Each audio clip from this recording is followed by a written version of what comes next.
Okay, so just to show you what should be in your supply kit, some necessary and suggested items. I like a clear container. I have all different kinds of containers depending on what job I'm going to, or if I'm at work or someone at home. So I do like this clear one for class. I can get to things really quickly. Some necessary things that you need, of course, are bent handle fabric shears, so that they can lay flat on the table and cut. Some paper scissors, and a lot of times I will recycle my dull fabric scissors to just be all-purpose or paper scissors. Pinking shears are not a must, but if you're doing evening wear or working with fabrics that you can't serge, I would highly suggest pinking shears. We do have some for your use. Clear rulers come in different sizes. You want to make sure whatever clear ruler you get, it is a gridded clear ruler that is marked off by 1/8 of an inch. Okay, so as you can see, the gridded ruler comes in different colors, different styles. You can also use a quilting ruler because they're gridded off by 1/8. They just get a little clunky because they're heavier. And sometimes I like to actually measure armholes, and these you can actually bend and curve. Some of the other things you'll need are pins. I use quilter's pins in my class because we do a lot of draping, and you'll need something to hold the pins. So this is just a cheapy little magnet. I think that came with a pair of the scissors. There's different types of magnets you can get. You can kind of make your own if you want, or just keep it in some kind of container so all your pins don't spill out. Safety pins are something that we'll have here, but also good for fitting. Let's see. Mechanical pencils are a must for draping, for sketching. You also want to have a Sharpie to label all of your utensils, and some kind of chalk or pen for marking darts, marking notches, making fit notes on a garment. So this is wax chalk here. You can get it in different colors. The white wax chalk actually will steam off with the iron. And then I have clay chalk, so I have that here in blue and white, come in different colors. You will also want to have bobbin and bobbin case for the Juki industrial machine. So here's the bobbin, and the machines are usually threaded, so we'll go over that in detail later. Some kind of a thread snip. So this is to keep at the machine just so you can snip threads, and when you're finished sewing to go over and snip all your threads. I mentioned the chalk and something to mark with. So this is a double-sided fabric marker. So this purple has the disappearing ink, so over time it'll disappear. And then the blue, it'll dampen. When you dampen it, it will remove the blue markings. Because chalk does not show up on every single fabric. For changing and swapping out machine feet and replacing needles, I highly suggest getting a small set of screwdrivers. So I have your Phillips and your flathead screwdrivers here in different sizes.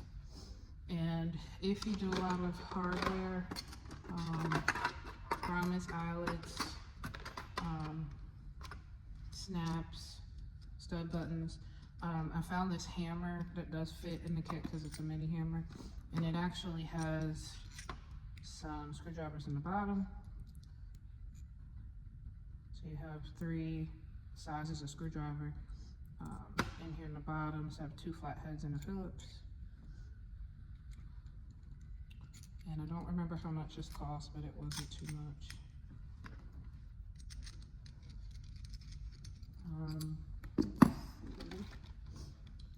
Hand sewing needles, I like for you to have either a pack of sharps, which are the smaller needles, or just an assorted pack of needles, because it'll have all the sizes you need.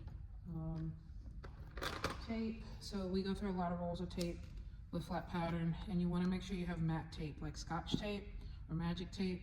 You can get any brand, just make sure it's not the shiny tape, because a lot of times you have to draw a pencil or marker over it, and you want to make sure that your lines are not skewed.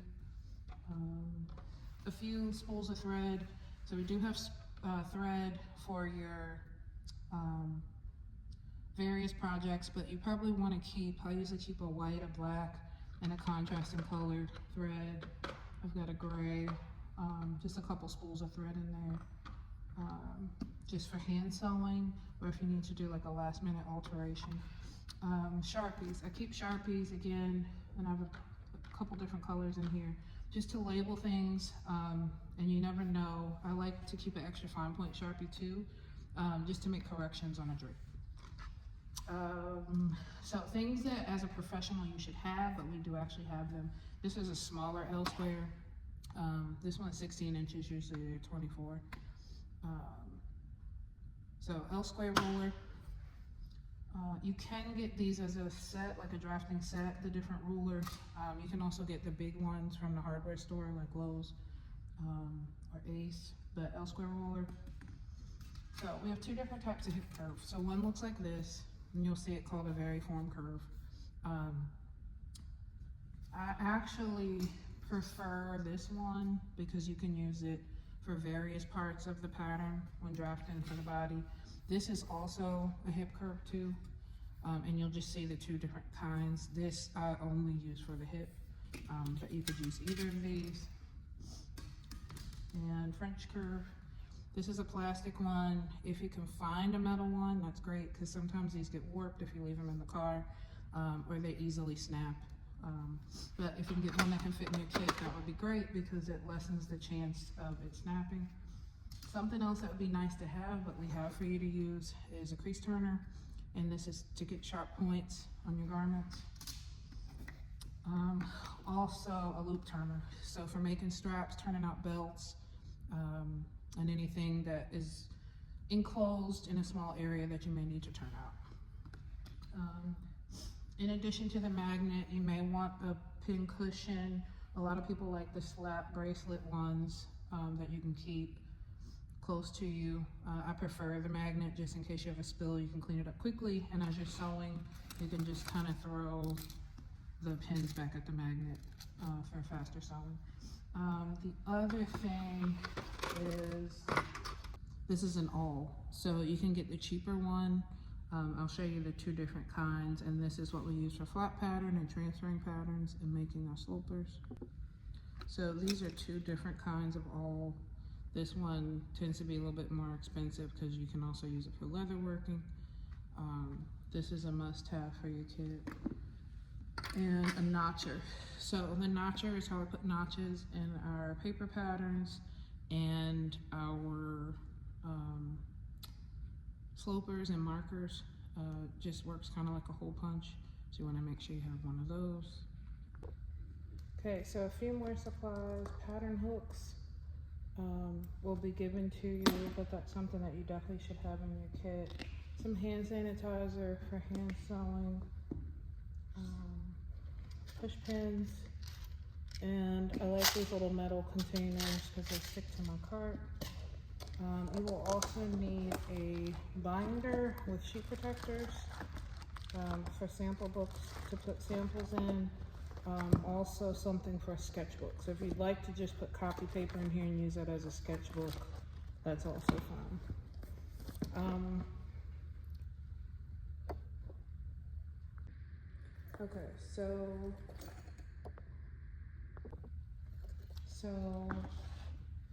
the bobbin case that you'll need for sewing on the industrial machines looks like this. You want to make sure you're not using the bobbin case that goes in a home or domestic sewing machine. It usually has a little spoke on it if it has a front loading bobbin.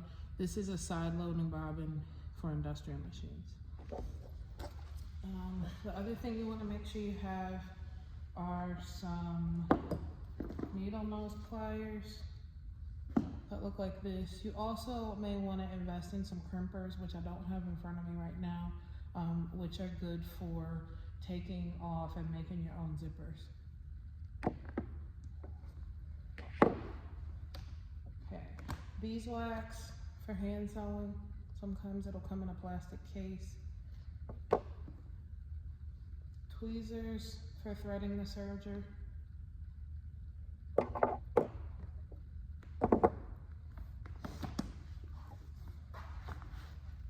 So if you are doing swimwear, not so stable knits, even layer fabrics, things that don't cut really well.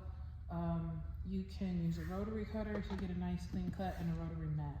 We do also have safety gloves that you can use to make sure you don't cut yourself, but the rotary cutters are here for use. You want to always make sure you use it on the mat. The other things you'll need is when we draft our patterns and our drapes, we keep them in envelopes that you can store. This is how you turn them in. I also like to use an accordion file so that I can store all my patterns. So like basic bodice block, or all my bodices, all my skirts, so you can stay organized. And again, some kind of a 3-ring binder with sheet protectors. These are fabric weights here to hold your fabric down, to make sure it doesn't move if you're pinning, and just to make sure everything's stable and stays on grain. So 2 different kinds of fabric weights. And then this is a rabbit hole punch. So it's actually a punch just for paper. Okay, so pattern punch. So this is your alpha dot paper for patterns that I can go in and put on a pattern hook until I'm ready to file it. And I can do the same thing with the oak tag.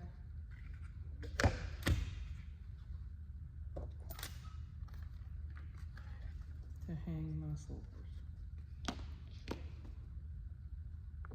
Another thing that you may want to invest in is a pretty large cork board or sheet of cork that you can get from the hardware store. And this is for us to use push pins, the oak tag tracing wheel, and to plot out our drapes and transfer patterns on this. Sometimes it's useful to cover your table with the cork and then do a layer of oak tag over it, but just having the cork board is also enough. Okay, so this is an oak tag tracing wheel, and this is what we use on the oak tag and also on the cork board to transfer pattern shapes. We just kind of trace over it to leave an impression, and then we do what's called truing with our ruler and mechanical pencil. So this is also very necessary. This is different from a pattern tracing wheel.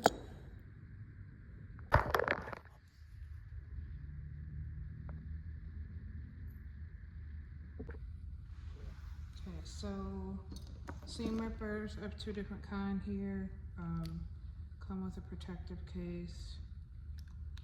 Good idea to have those, or some kind of a blade. Tracing wheel. So we have the oak tag tracing wheel, and then we have tracing wheels just for transferring information from pattern to fabric. And we usually transfer using tracing paper. So this is what the tracing paper looks like. We use the drits, and there's multiple colors in there, and it just has chalk, or you can get tracing paper with wax on it to use. The last thing are the machine feet. These are all for the industrial sewing machine. I also like to have a few hex screwdrivers around for the serger, different sizes. So we have multiple feet. So regular presser foot. We use the invisible presser foot quite a bit. Teflon foot for sewing leather. Cording foot. Righty and lefty zipper foot for metal and centered zippers, all-purpose zippers. This is what the regular foot looks like, hinged foot. Edging and cording, and rolled hem feet, different sizes, so it'll turn your hem and stitch it at the same time. And this is what the cording foot looks like. So you get it in different sizes, so your cording sits there and it stitches right next to it. So those feet we actually keep in the tool crate, but it would be a good idea to at least get the zipper feet Let's see if there's a top stitching foot. There's one that I use quite a bit, and I don't see any here. So you'll also need draping tape. This comes in different colors.